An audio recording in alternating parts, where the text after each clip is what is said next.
2023 may be the best time to buy bonds, when interest rate risk is lowest, and long-term bonds have the greatest potential for capital gains. This video will show how bond prices and yields affect each other, and how to calculate bond prices and yields when interest rates change. There are 5 primary factors affecting bond prices: face value, coupon rate, market interest rates, accrued interest, and the credit rating of the issuer. I will briefly discuss how bond prices are affected by accrued interest and the credit rating of the issuer. If you buy a bond in between interest payment dates, then you will have to pay for some accrued interest, which steadily increases until the next payment date, when it drops to 0 on that date, then starts increasing again, and so on. Bonds with higher credit ratings will have higher prices than similar bonds with lower credit ratings. For the remaining part of this video, I will focus only on the first 3 factors determining bond pricing: par value, coupon rate, and market interest rates. The bond indenture is the legal contract that governs the bond, specifying, among other things, the face value, coupon rate, and the term of the bond. When a bond is first issued, the issuer usually sets the coupon rate equal to the market rate so that the bond price will equal par value. After issuance, the bond price is determined by market interest rates. Bond prices are usually specified as a percentage of $100 of par value, so a price of 97 means that the bond price equals 97% of par value. To know how bond prices vary with yield, you must first understand the idea of present value and future value. If I deposit $100 in a bank account paying 5% interest annually, then at the end of the first year, I will have $105. At the end of the second year, I will earn 5% on the $105, so I will have $110.25 at the end of the second year, thus earning 5% compounded annually. This is the generalized equation for calculating future value. From that equation, it is easy to calculate present value from the future value. Just divide both sides by the interest rate term. With bonds, future value equals the par value that will be received when the bond matures. The present value equals the bond price. The interest rate equals the bond yield. This is the generalized equation for bond prices. As you can see, it is very similar to the formula for present value, because the bond price equals the present value of all payments received from the bond issuer. The market yield determines bond prices because all bond prices equal the present value of the bond payments, discounted by the market interest rate. This graph shows the present values when the coupon rate equals the market rate of 6%. When the coupon rate equals the market rate, then the bond price equals the par value. Present value declines with increasing interest rates and with increasing time until payment. As you can see in this chart, the present value of each coupon payment decreases with increasing time until that payment.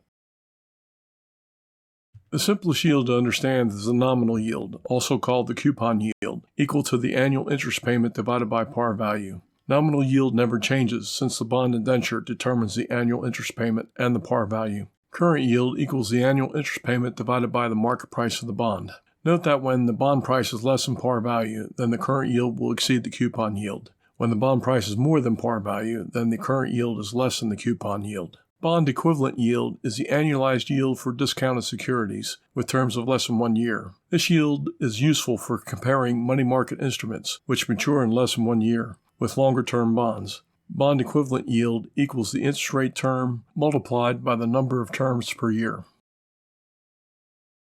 Government bonds are exempt from certain taxes. Municipal bonds are exempt from federal taxes, including the 3.8% net investment income tax that applies to high-income taxpayers. Municipal bonds may also be exempt from state or local taxes, depending on the type of bond, state law, and if the taxpayer lives in the municipality of the issuer. Treasuries, bonds issued by the federal government, are only exempt from state and local taxes. The taxable equivalent yield calculates the yield that a taxable bond must pay to be equivalent to the tax-free bond. The taxable equivalent yield equals the coupon yield divided by 100% minus the applicable tax rates. In some states, the taxable equivalent yield could be more than double the coupon rate for high-income taxpayers, as you can see in this example. Freeze the screen if you want to study the example in more detail. Treasuries are exempt from state and local taxes, but not federal taxes, including the 3.8% net investment income tax.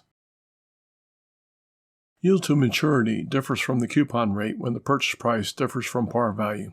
If you buy a bond for a price different from par value, then there will be a gain or loss when the bond matures. Yield to maturity incorporates this gain or loss. If you pay less than par value, then the yield to maturity will exceed both the nominal and the current yield, because you will have an additional gain on the principal. If you pay more than par value, then the yield to maturity will be less than the nominal and current yield, because you will have a loss on the principal.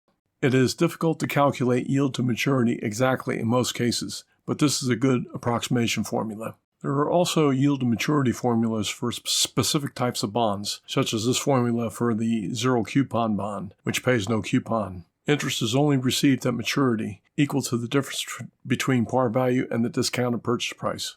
You could also use formulas in Excel or other spreadsheets to calculate the yield to maturity. This example shows the price for a 5-year bond paying 6% in 2 coupons annually, when the bond price is 90% of the face value. A negative value is used for the bond price because you're paying that. Note that the formula calculates the rate per payment period, so for a bond paying semi-annual coupons, you can annualize the rate by multiplying by 2. You can see that the approximation formula shown earlier gives a close result. Part of the reason for the discrepancy is that the approximation formula uses annual interest payments instead of semi-annual coupon payments. Using the annual payment of $6 in the approximation formula and the number of payments is 5, one payment for each year yields 8.54%, a slightly closer result.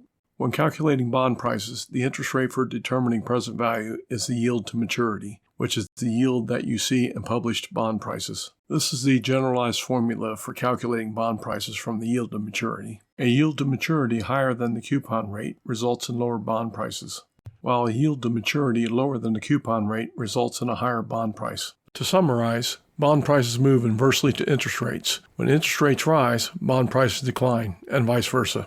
There is also a difference between how much yields change with bond prices and vice versa. The nominal yield never changes, since it is stipulated by the bond indenture, but the yield to maturity changes the most when bond prices change, and vice versa.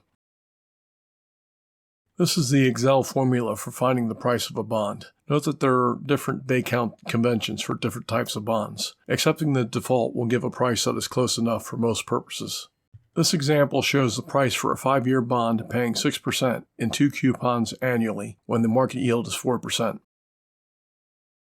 Yield to maturity will not be valid if the bond is sold before maturity. Instead, yield to maturity is calculated by setting the term equal to the holding period and the par value equal to the sale price. Callable bonds have a yield to call, calculated like the yield to maturity, but the call date is substituted for the maturity date, and the call price or call premium is substituted for par value. Some bonds are redeemed periodically by a sinking fund that the issuer establishes to retire debt periodically. Bonds are selected at random for redemption, so yield to sinker is calculated as if the bond will be retired at the next sinking fund date. The yield to sinker is calculated like the yield to maturity, substituting the sinking fund date for the maturity date, and if different, substituting the sinking fund price for the par value.